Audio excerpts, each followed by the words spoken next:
Public enemy number one.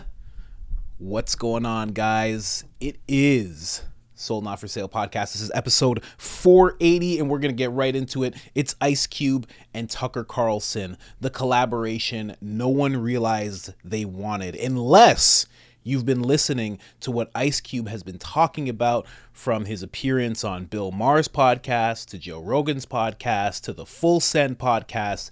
He has been very outspoken and somewhat coded in what he thinks of the world and how things are going, from everything from the pandemic all the way to politics. And this interview is no different.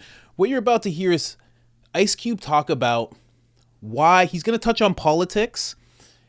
And then, or before that, he touches on why he's been kind of blackballed in Hollywood. And in watching this clip and listening to his answer, you know, it's almost like his way of thinking shows or gives us the answer more so than the answer itself. And, you know, I'll let you watch the clip so you understand more. This is very interesting. He also touches on his thoughts with Trump, his thoughts of Biden, and his thoughts on Kamala Harris. I laugh every time I think about her.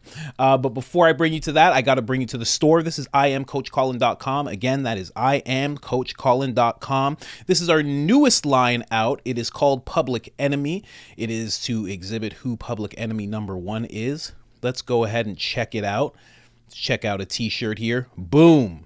Check it out. This is Public Enemy number one. The cricket connoisseur himself, Dr. Evil himself. WEF CEO and founder. If you guys know who that is, I don't have to explain who that is. Everyone knows who that is. That's Public Enemy number one. Beyond all the things that we're warring about when it comes to the whole divide and conquer culture that's been going on, that gentleman right there is Public Enemy number one. Let me take you over to the homepage. Again, this is IamCoachColin.com. You can get one of these t-shirts as well. It is for those of you, I can't even read this on YouTube, but it's for those of you that have survived the largest psychological experiment known to man. Go ahead and get that. It's called the Certified Pure Blood t-shirt. Again, all of that is available on IamCoachColin.com. And if you want 10% off, this is what you do. You put in the discount code area, I am Coach Colin. That is all one word. That is all capital letters. And there's one L in the Colin, gets you 10% off. Big purchases, small purchases, multi-items, whatever it is that you're getting. And if you're someone who's already done that, thank you so much. You're much appreciated. Now let's get into this clip. Bang. So why would you be doing this of all interviews? With anyone, you're doing an interview with me. Obviously, you're going to take abuse for doing that. Like, why would you do that? Because I think it's silly not to talk to people. I think whether we agree or not, right, nothing to do with it. You know, it's like, this is what it's all about. Let's talk about it. Let's debate. And you know, I've been shut out. Wait, that sounds like right-wing extremism and whataboutism. But I've been shut out. You know, some platforms will not have me on. Why? They don't like that I'm, you know, an independent thinker. I'm not part of the herd. I'm not part of the go along to get along gang, so to speak. So, you know, I'm an outsider. And so, you know, I'm not part of the club. So I have to go places for one, that I'm welcome, and where I can voice my opinion without somebody, you know, saying I'm a bad person and that they never want to have me on their platform again. What platforms have banned you? I've been, you know, I tried to go on The View. They didn't have me on The View. Why? Well, a few of the guests just really didn't like where I was coming from. So, or a few of the hosts, I mean. So that's what I was told by the producers.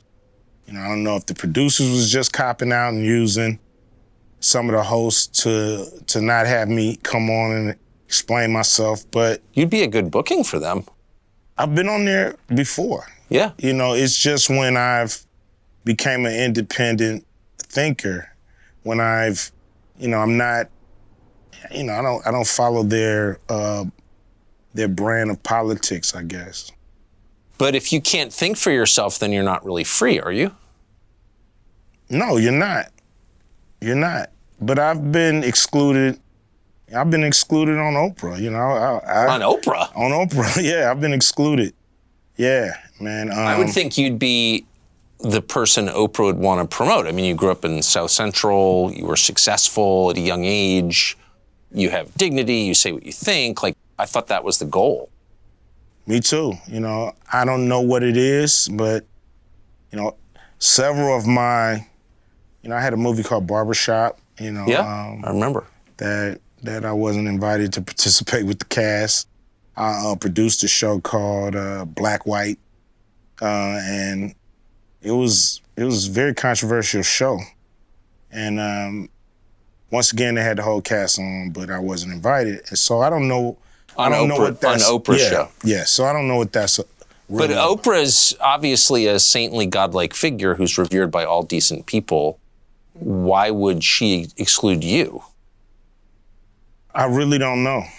You know, that's something that I would love to find out. But I can't tell you, you know, if there's a single thing that I've done or said to her. Have you noticed that it is more controversial to criticize Oprah than to burn the American flag?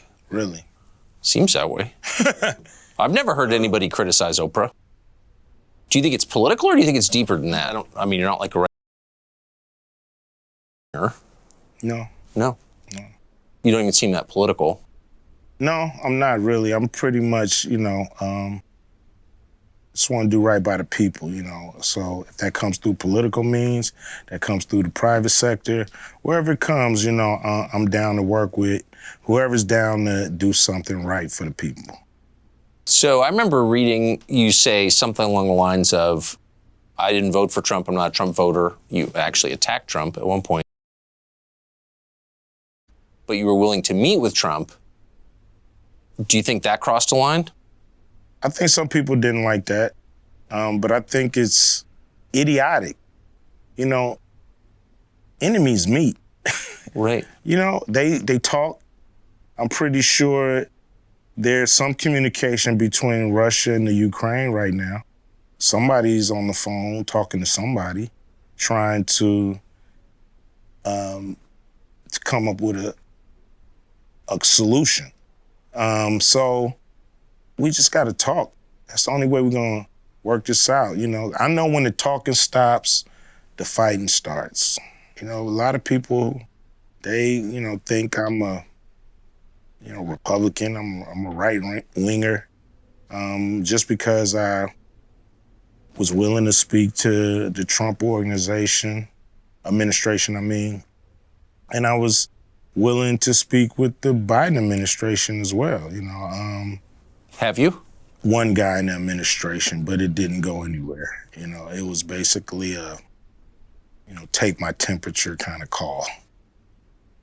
We'll get to it, like, but, you know, they never got to it or never planned to.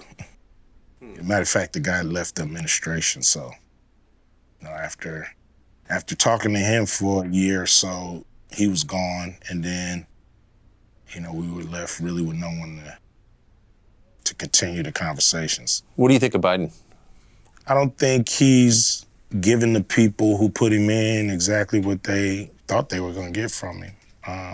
But his most loyal voters, according to the polls anyway, are black voters, particularly black women. Mm-hmm. And those numbers don't seem to change. So no matter what happens or doesn't happen. So do you expect they ever will change? You know, whether they become independents and not vote for anybody who's not bringing it, you know, it's like people want your vote. They have to do something to earn it. If they don't earn it, why are you going down there and pulling that lever? Because the other side hates you. That's the pitch they make. We may suck, but the other side hates you. You're supposed to dance with the person you brought. Yeah. You know? And the person that brought you to the dance, you guys are supposed to dance together. And if that doesn't happen, you got to go find another dancing partner before the night is up and the music stops. What do you think of Kamala Harris? I mean, obviously she's a great politician to be able to become the vice president of the country. I don't know how effective she is at her job. What's your view of the police? Oh, well, that's easy. She's not effective at her job. She's terrible. She's terrible. She got in. Excuse me for sounding, like an old white guy, but she was a diversity hire in my opinion. She doesn't seem qualified. She doesn't seem good. She's done things that have negatively impacted the black community in her past. It makes no sense in my opinion. In my opinion, it makes zero sense. But yeah, this is a great interview, man. Great interview. The last clip in episode, I believe, 479, I played them talking about race and the race baiting. I felt like that was a very important clip. And I just felt like this first chunk was very important as well. Because like I said at the beginning, this is showing Ice Cube, like, why he's blackballed. And in everything he says, he kind of gives his answer, like beyond his actual words of like why I am, because he was saying a lot of I don't know, I'm not sure, I'm not a part of the club. We all know what club that is. But like, just look at what he's saying. He's talking about being an independent thinker, a critical thinker. He's not a part of the club. He's not afraid to speak with anyone. He's willing to sit down with anyone and have a conversation. Even Tucker Carlson, despite the fact that the left is going to think of it as like, you're sitting down with a racist. How could you sit down with a racist? Right? Because that's what they brand him as. And then on top of that, he's talking about the black vote and how it should be earned rather than just given, which has been happening with the Democratic Party and black people for so long. So long this has been happening. Black people just think that they're Democrats. They don't actually look into the Democratic Party. They don't look into what it's done so far. They don't look into its past, like its beginnings. Because if you look into the Democratic Party's beginnings, well, you'd be like, I'm definitely not a Democrat. You'd be very surprised. If you have not looked into their beginnings, then you should. There's a reason why Malcolm X said, be wary of the liberals. He said the white liberals, but liberals in general. He said that they always come with a smile and they're always deceiving you, whereas the Republican will always come to you and be very straightforward with what he wants. He wants to protect his own. He lists out the things he wants and he's in your face about it. And that's a better place to be in, because that's communication. I've heard everything you say. I've heard where you're at. Now I can actually make a decision properly. I can walk with you. If I choose to walk with you, I can step away from you if I'd like to step away from you. But it's always the liberals. It's always the Democrats that are in this way of being very deceiving. They're always trying to pull in all the little bits of minorities that they can until they become a majority. It's something that they do, and they do it with black people more than anybody. I mean, in years to come, you'll see them do it with the LGBT community. They'll pull them in as much as possible. But black people, they always do it, to the point where black people are just like almost brainwashed when it comes to that type of thing. But you take all that, you take what he just said, the fact that he was willing to meet with Trump, the fact that he's willing to meet with Biden's administration, the fact that he even said, quote, willing to sit down with anyone who's willing to do something for the people. Good. Do something good for the people. See, this is a big problem, I think, in Hollywood and in politics and in media in general. When you're willing to be that person that's willing to sit down and communicate with people, well, then the barriers disappear. I've talked about this so many times. The whole divide and conquer thing runs on one side not being willing to talk to the other side. It lives off of that. If you take away the barrier, if you take away the wall between the two sides and the communication starts happening, I've said this 100 times. If the left, if the left and the right, if the black and the white, if they all just start communicating, what ends up happening? They all start talking, they start finding their common ground, they start understanding things, and then they look over at the administration, at the government, and they say, wait a second, it's not me versus him, it's us versus you. And once they figure that out, that's it. The whole house of cards begins to tremble and fall. And that's something that they're trying to stop. So it's like, this is a big thing of why Ice Cube has been blackballed the way he has.